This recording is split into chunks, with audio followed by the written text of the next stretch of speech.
My friend William King reminded me of a song that gives him hope during this unsettled time that we live in. His eye is on the sparrow.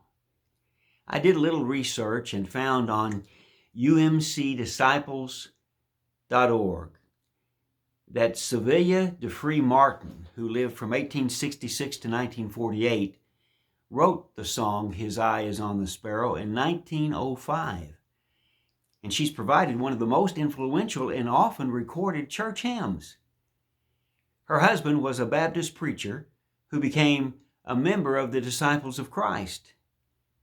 The song was obviously inspired by Matthew 6:26. Look at the birds of the air. They neither sow nor reap nor gather into barns, and yet your heavenly Father feeds them. Are you not more valuable than they? Later, in Matthew 10:29 through 31, the gospel writer continues on this theme. Are not 2 sparrows sold for a farthing? And one of them shall not fall to the ground without your Father? But the very hairs on your head are numbered. Mine are fewer than they used to be. Fear not, therefore. Ye are of more value than many sparrows. Similar thoughts are cited in Luke 12:6 and 7. Stanza 2 of the song quotes part of John 14:1.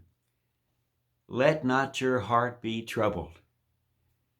Now that's a verse for today, isn't it? Sevilla Martin describes the context of which the hymn was born. She writes, early in the spring of 1905, my husband and I were sojourning in Elmira, New York. We contracted a deep friendship with a couple named Mr. and Mrs. Doolittle, true saints of God, she says. Mrs. Doolittle had been bedridden for nigh on 20 years. Her husband was an incurable cripple who had to propel himself to and from his business in a wheelchair. Despite their afflictions, they lived happy Christian lives, bringing inspiration and comfort to all who knew them. One day while we were visiting the Doolittles, my husband commented on their bright cheerfulness and asked them for the secret of it. Mrs. Doolittle's response was simple. His eye is on the sparrow, and I know he's watching me. The beauty of this simple expression of boundless faith gripped the hearts and fired the imagination of Dr. Martin and me. And the hymn, His Eye is on the Sparrow, was the outcome of that experience. The first verse goes, why should I feel discouraged? Why should the shadows come? Why should my heart be lonely and long for heaven and home? When Jesus is my portion, my constant friend is He.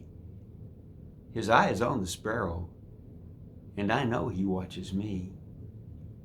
Our Heavenly Father is watching each of us in the midst of this pandemic, and has been watching each of us even before He formed us in the womb. I'd like you to remember that when you see the empty shelves at Walmart.